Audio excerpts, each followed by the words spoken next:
Sa ikalimang pagkakataon, muli na namang nagbigay ng parangal ang Village People sa mga natatanging individual sa bansa na nagpakita ng kani-kanilang husay sa kanilang mga larangan. Kabilang na dyan ang mga celebrity, influencer at business owner.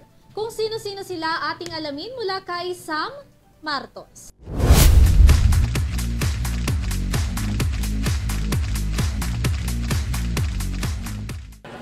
Sa kakatapos lang na Village People Awards, kinilala at binigyan parangal ang iba't ibang personalidad sa industriya.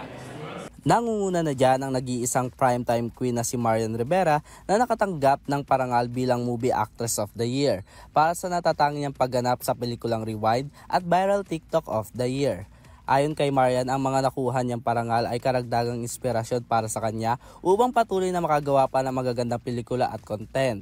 Nakakataba ng puso. Kaya siguro itong recognition na ito, isang inspirasyon hindi lang po sa akin, kundi para sa ating lahat na patuloy tayo gumawa ng mga magagandang pelikula, magandang content. Kasi doon tayo sa magpapasaya sa iba, magpapasaya sa sarili natin at higit sa lahat para sa taas. Maging inspirasyon tayo para sa ibang tao. Salamat. Bukod pa dyan, wagi naman bilang Male Actor of the Year si pambansang Bay Alden Richard sa pelikulang Five Breaks Up and a Romance.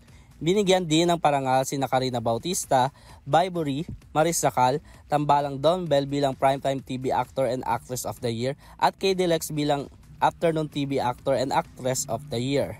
Bukod sa mga artista, binigyan din ng parangal ang iba't ibang TV personalities at mga business owner katulad na lang nila Khaled Karen, MJ Felipe, Papa Jack, Miss Glenda ng Brilliant Skin Essentials at marami pang iba.